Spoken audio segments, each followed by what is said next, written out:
Assalamualaikum warahmatullahi wabarakatuh.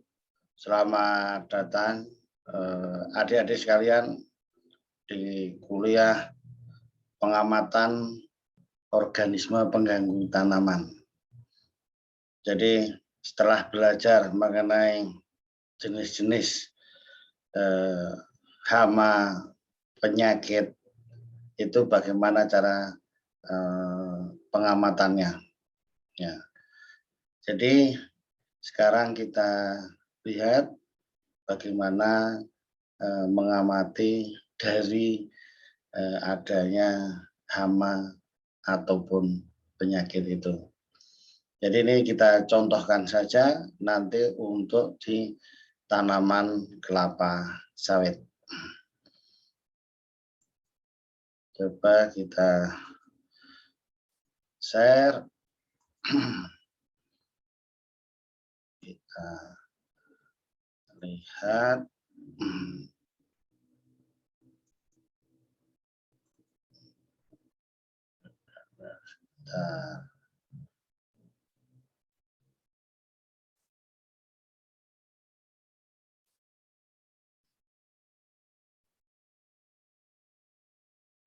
Jadi ini pengamatan organisme pengganggu tanaman perkebunan khususnya.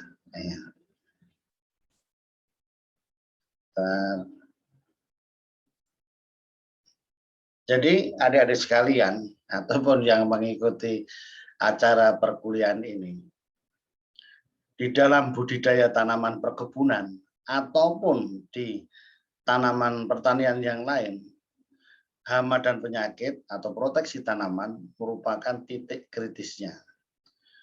Kadang-kadang menjadi penentu utama keberhasilan kita dalam budidaya tanaman, termasuk tanaman perkebunan. Coba kita lihat sejarah. Untuk tanaman ini contoh yang sudah kejadian yang sangat besar adalah migrasi orang Irish, orang Irlandia ke seluruh dunia, termasuk ke Amerika. Itu karena adanya penyakit potato leaf blight. Nah, jadi potato leaf blight ini penyakit hawar daun kentang yang menyebabkan kegagalan panen kentang pada waktu itu, tahun 1847. Terkenal dengan Great Famine, kelaparan besar, Black Famine, dan sebagainya. Ini membuktikan bahwa penyakit tanaman bisa menyebabkan kematian yang banyak dan migrasi. Nah, kemudian contoh-contoh yang lain yang tidak sehebat itu juga banyak gitu. Ini menjelaskan bahwa hama dan penyakit merupakan titik kritis itu. Nah, kita contoh dulu kalau hama wereng di tanaman padi, hama tungro, sering tanaman padinya busuk. Hama tikus sampai sekarang ini sering menjadi problem utama, sehingga petani tidak panen. Kemudian di tanaman kakao ada hama penggerek buah kakao. Nah, kemudian di tanaman kelapa sawit ada penyakit Ganoderma yang sangat sulit dikendalikan.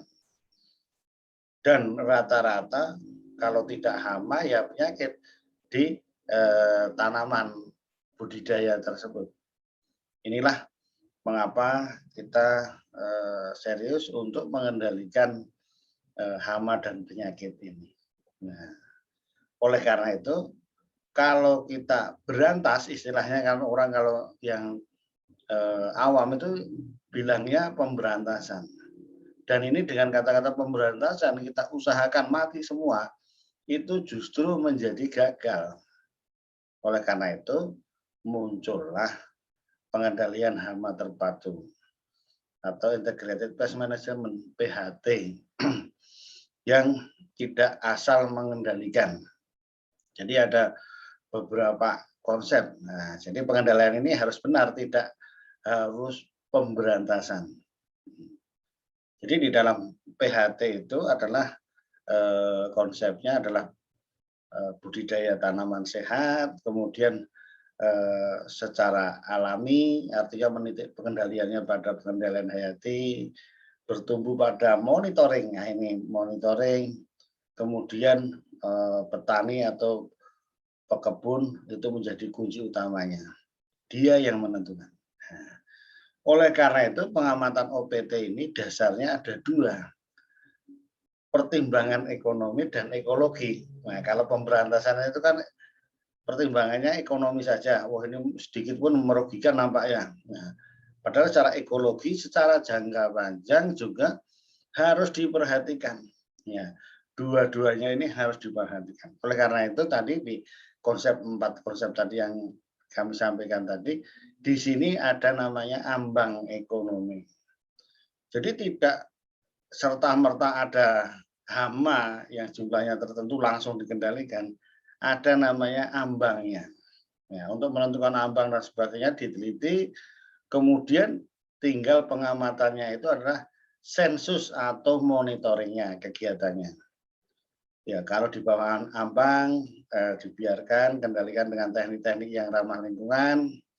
Baru kalau di atas ambang dikendalikan secara cepat dengan berbagai macam teknik yang mungkin. Nah, inilah pengamatan OPT, konsepnya ada ambang, ada sensus. Tidak pengendalian terjadwal misalnya. Ada tidak ada hama ya dikendalikan, bukan begitu. Ini yang terjadi. Berikutnya ini prakteknya bagaimana? Ini tadi konsepnya. Jadi monitoring atau sensus. Nah, ini letaknya adalah actionnya itu adalah di monitoring atau sensus. Nah, pertama bahwa hama atau penyakit itu tidak tiba-tiba berat dan luas, tidak sekonyong-konyong luas, pasti dimulai dari sedikit dan tidak luas. Nah, oleh karena itu harus dikendalikan waktu sedikit ini supaya mudah dan biayanya tidak mahal. Nah, oleh karena itu konsep ini disebut sistem pengamatan dini atau early warning system tadi. Nah, makanya diawasi terus, dimonitoring, disensus supaya waktu masih sedikit bisa dikendalikan, dapat dikendalikan dan murah. Kemudian tentunya ini dengan sistem biologi dan hama dan penyakitnya. Ini sistemnya harus pas, mana dia dikendalikan. Nah, contohnya kalau di ulat kantong ya kalau jangan waktu di dalam kantong misalnya. Kemudian dia juga bagaimana monitoringnya itu distribusi serangan. Bagaimana blok-blok yang terserang berat itulah yang dikendalikan. Jadi harus dilihat. Kalau lihat data rata-ratanya rendah, wah ini nggak perlu dikendalikan. Ternyata secara blok per blok itu ternyata ada yang tinggi. Dan ini sangat berbahaya, bisa menular ke tanaman yang rendah tadi. Kemudian konsepnya adalah akurat dan mutakhir. Jadi data itu harus yang akurat, yang betul untuk menggambarkan keadaan di lapangan. Dan terakhir mutakhir karena apa? Sesuai dengan siklus biologi itu tadi. Karena kalau tidak itu kita terlambat di dalam penanganannya, pengendaliannya. Oleh karena ini pengamatan harus cepat, real time. Zaman sekarang harus real time kalau bisa. Nah, ini supaya pengendalian itu menjadi efektif. Nah, itu kita susun ya sistemnya. Berikutnya, kita sebelum praktek itu tadi, dalam pengendalian selama ini, pengendalian hama dan penyakit itu ada 7 kunci sukses. Yang pertama dana dibutuhkan, yang kedua SDM, yang ketiga monitoring itu tadi yang kita bahas nanti secara detail, yang keempat alat pengendalinya, yang kelima bahan pengendalinya, yang keenam teknologi terkini dan tentunya kerjasama. Jadi Ini syarat kita kalau akan mengendalikan secara sukses.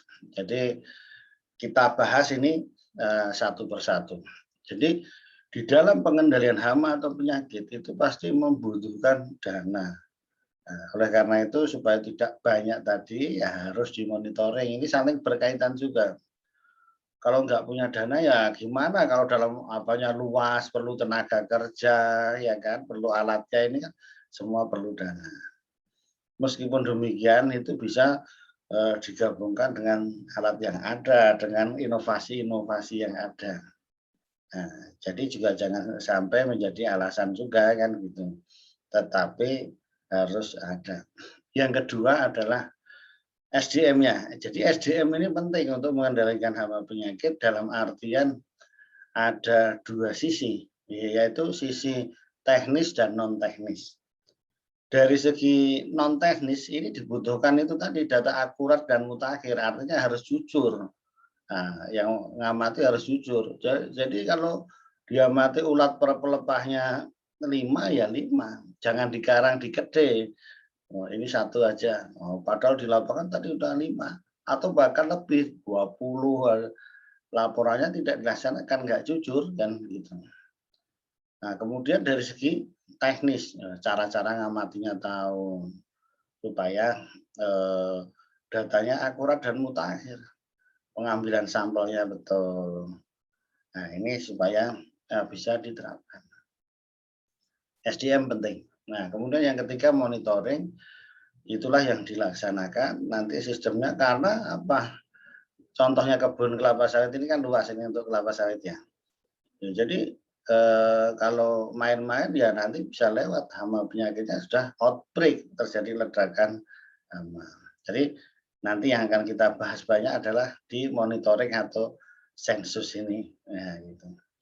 Berikutnya tergantung lagi pada yang keempat alat pengendalinya. Jadi kalau apanya sudah terlanjur luas, kita sudah mau mengendalikan, tapi kalau tidak ada alatnya ya bagaimana? Jadi alat itu kan banyak bisa untuk mist blower, bisa untuk fogger, untuk fogging, kemudian untuk injeksi batang dan sebagainya.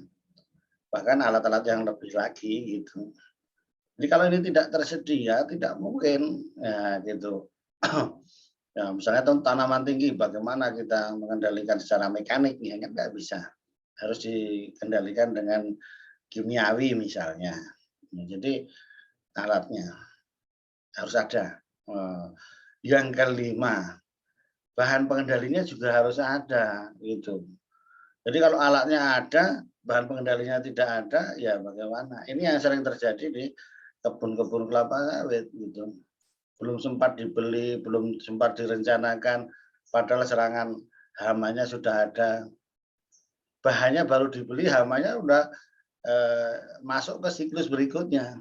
Nah, kita harus nunggu lagi, misalnya ulat api 3 bulan lagi. Jadi ini 7 kunci sukses ini juga harus diperhatikan. Bahan pengendalinya harus diprediksi, harus di forecasting. Ya, ini harus tepat. Kemudian yang keenam adalah teknologi pengendalian. Nah, pengendalian harus ya kita mengikuti, jangan yang itu saja dan apa tidak tahu perkembangannya padahal sudah berkembang secara pesat. Nah, misalnya pengendalian ulat api dengan menggunakan virus, nah gitu. Jadi tahunya menggunakan kimiawi itu contohnya. Jadi teknologi-teknologi ini juga harus dikuasai, makanya sering ikut webinar, seminar, lihat informasi-informasi dari yang lain supaya menambah khasanah dalam mengendalikan hama penyakit. Kemudian yang tujuh adalah ceritanya kerjasama. Ini kerjasama dengan kebun tetangga, nah, gitu. Kalau tidak kerjasama ya gentian investasi hamanya. Di sini tidak dikendalikan, sana kendalikan, nanti balik ke sana lagi. Di apa sebaliknya juga gitu. Oleh karena itu harus kerjasama. Nah ini yang sangat penting. Nah, inilah 7 kunci sukses pengendalian hama penyakit. Nah, jadi yang akan kita bicarakan lebih luas lagi adalah mengenai monitoring hama dan penyakit. Ya, kita sebagai ambil contoh adalah di tanaman kelapa sawit. Berikutnya, ya ini pengendalian hama terpadu itu kuncinya apa? Itu tadi sudah saya sampaikan.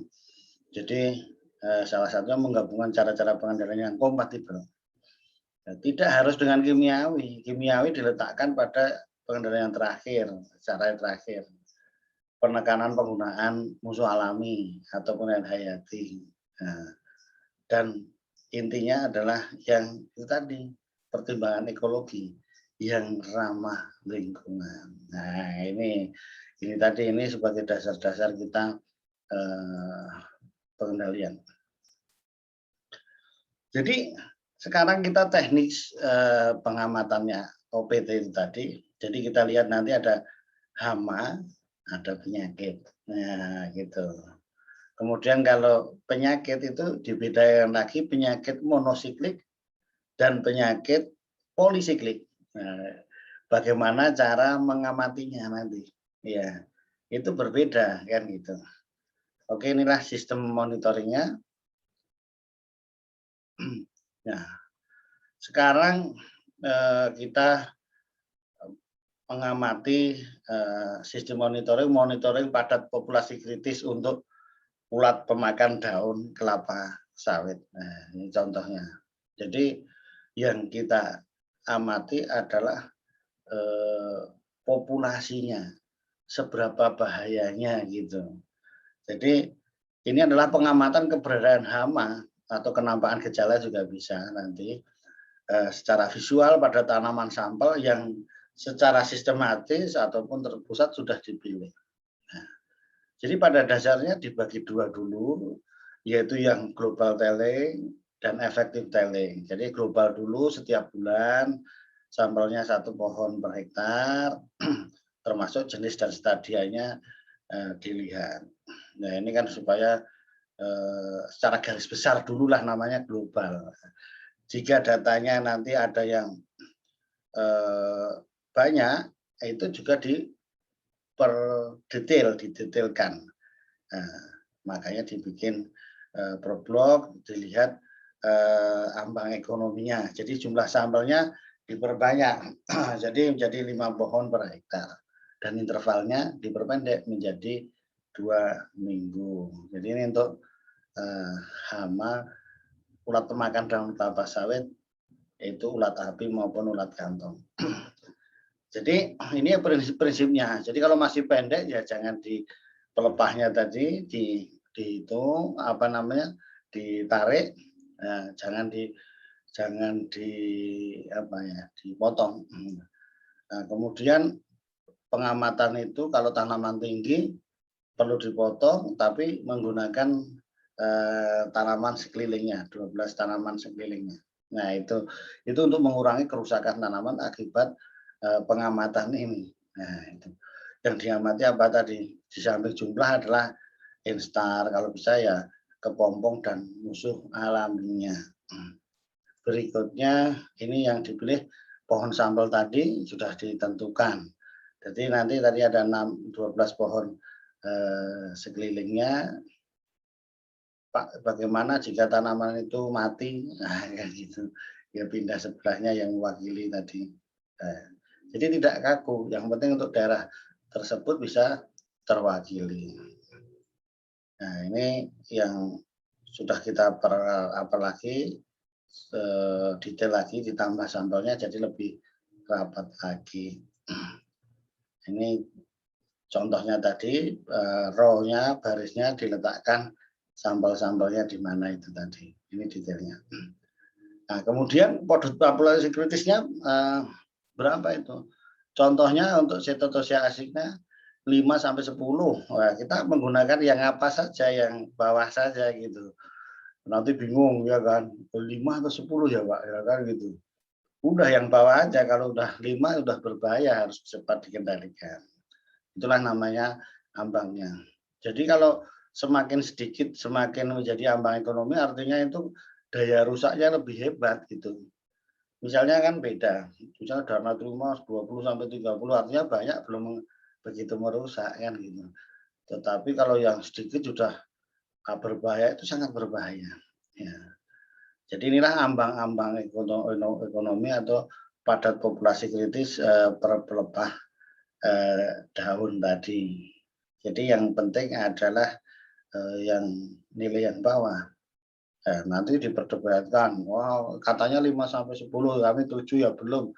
Nah, yang penting yang bawah itu sudah termasuk ambang ekonomi.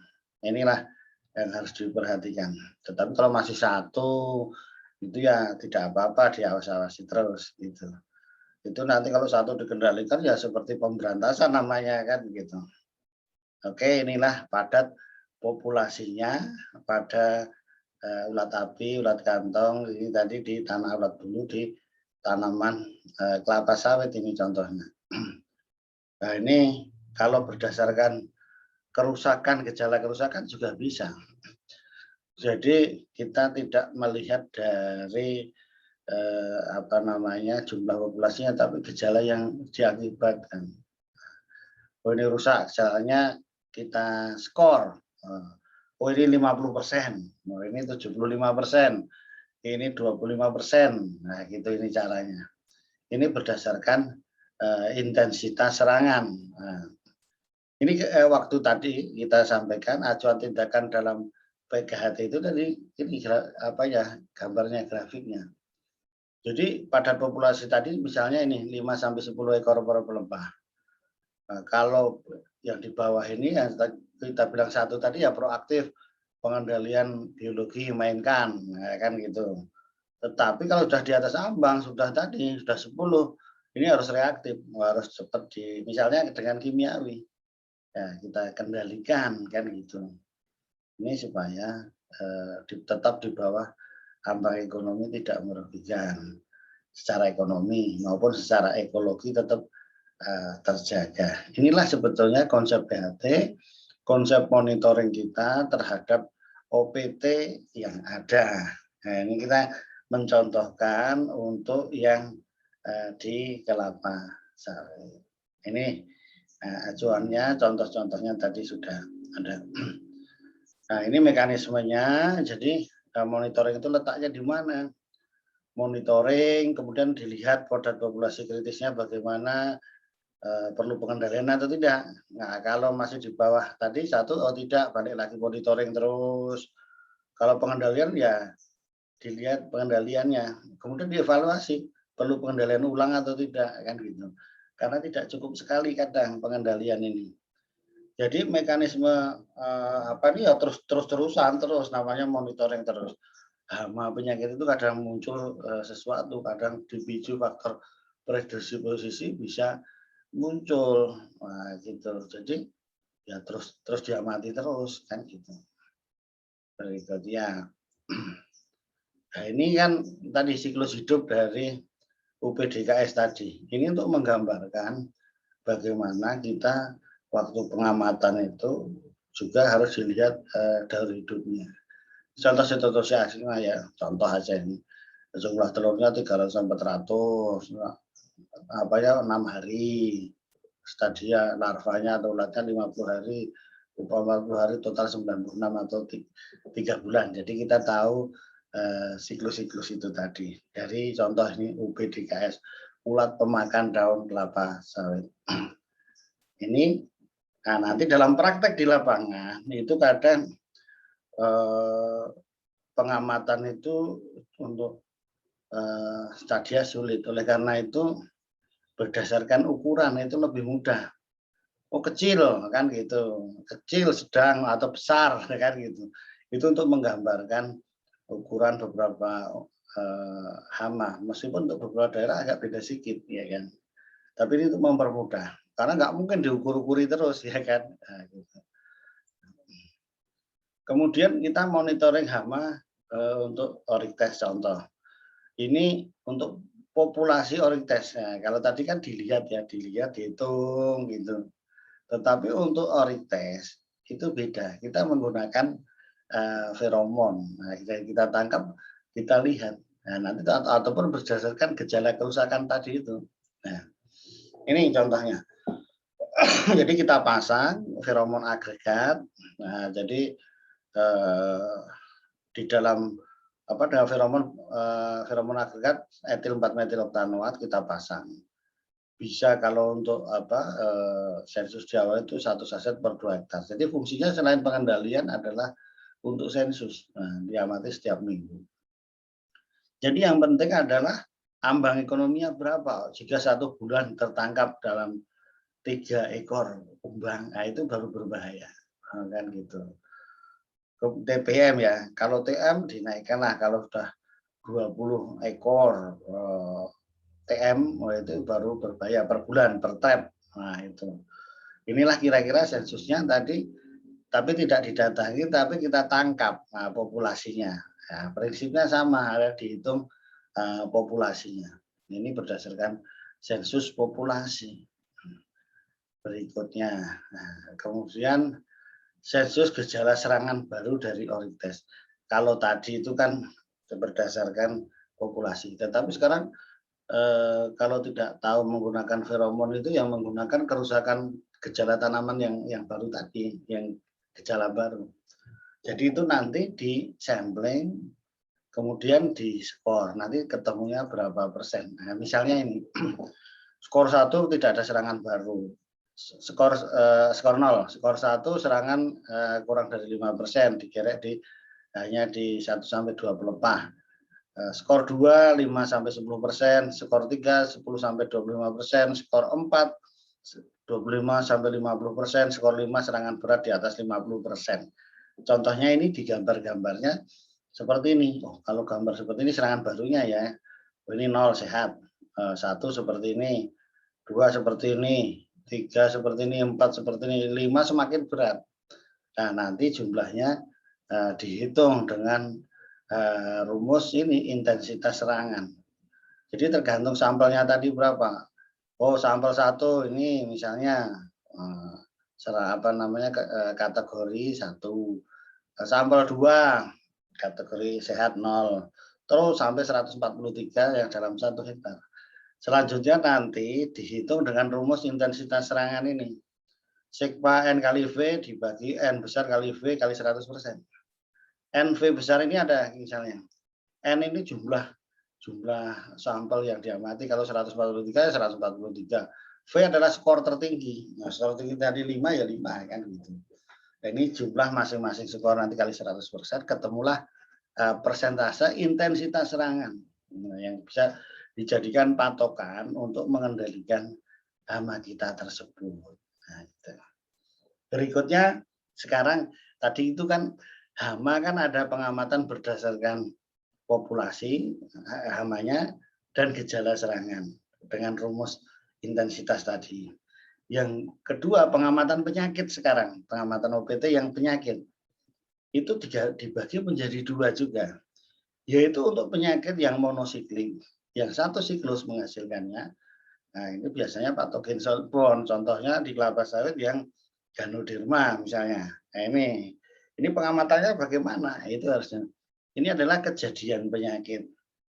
Nah, kejadian penyakit itu ya terserang ringan berat sama saja, karena nanti juga akan menjadi berat karena 1 siklus. Nah, 1 siklus. Nah, itu makanya sulit dikendalikan. Kenapa? Kalau terserang awal itu karena awal saja, nanti terus berat gitu. Makanya hitungannya kejadian penyakit.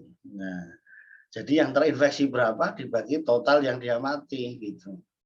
Nah, yang diamati kan sakit plus sehat berapa persen. Ini yang penyakit monosiklik. Nah, Ganoderma ya. Ini berdasarkan gejala dan tanda di TBM pun seperti ini. Terserang Ganoderma ini. Nah, gitu. Nah, serangan ringan atau berat sama saja. Itu caranya seperti ini. Berdasarkan gejala dan tanda. Jadi tidak berdasarkan sampel bukan, ini harus palm by palm. Nah, setahun 2 kali, ya misalnya bisa dikategori dengan berat misalnya. Dan ini prinsipnya ya A adalah tanaman yang sakit, B tanaman yang sehat. Jadi kejadian penyakit adalah A dibagi A plus B kali 100%. Jadi nanti tahu kejadian penyakit di kebun tersebut berapa persen. Gitu. Kalau cerita keparahan, lain lagi keparahan penyakit itu berat ya. Nah, tapi itu cerita berat itu nanti pada menghitung penyakit di yang polisiklik. Nah, ini sensus Ganoderma itu tadi. Jadi ya dihitung satu persatu nanti. Nah, supaya kita tahu mana yang sehat, mana yang sakit, kemudian dihitung. Nah, caranya ya manual maupun dengan menggunakan citra satelit itu untuk mempermudah. Nah, ini caranya seperti itu. Atau menggunakan drone. Nah, supaya mempermudah karena ini luas ceritanya kalau kelapa sawit ya. Nah, kalau kebunnya kecil ya semakin harusnya early warning system itu menjadi lebih apa ya, lebih mudah dikerjakan karena ini kan luasnya sangat luas gitu. Lanjut. Nah, berikutnya adalah kita yang pengamatan untuk penyakit airborne. Airborne disease yang terbawa udara. Pengamatannya apa? Ya ini intensitas penyakit. Nah, itu intensitas rumusnya ini tadi, itu sama dengan intensitas serangan tadi. Intensitas penyakit IP adalah sigma N kali V dibagi N kali V besar kali 100%. Di mana itu N besar itu jumlah sampel yang diamati, ya kan? Misalnya kalau bibit itu jumlah yang diamati berapa, dan skor tertingginya berapa tergantung kita, tergantung rumus yang dipakai. Ya, kalau yang 5 ya 5 kan gitu. Jadi itu sama dengan intensitas serangan hama tadi, ya, hampir sama gitu rumusnya. Artinya di skor supaya kita mendapatkan skor-skor tersebut. Nah, kemudian itu tadi kita sudah mendapatkan beberapa cara pengamatan. Tadi pengamatan itu kan harus yang akurat dan mutakhir supaya cepat dalam pengendaliannya. Oleh karena itu zaman sekarang sudah ada dengan gabungan aplikasi dengan drone misalnya supaya monitoring itu real time supaya dalam waktu yang sama bisa diamati dengan jarak jauh siapapun bisa memantau, memonitor. Oleh karena itu sudah kita susun aplikasi Android gitu. Saya kebun ini dilaporkan sana udah tahu. Nah gitu. Ini sistem aplikasi dari apa namanya OPT. Nah, demikian untuk penjelasan kali ini. Kalau kita diskusi pengamatan atau sensor monitoring OPT itu seperti ini contohnya di kelapa sawit ini. Oleh karena itu kalau ada diskusi silahkan tulis di komen di channel ini di bawah ini. Terima kasih, mudah-mudahan bermanfaat untuk kita semua, khususnya adik-adik yang mengambil mata kuliah dasar perlindungan tanaman. Itu. Assalamualaikum warahmatullahi wabarakatuh.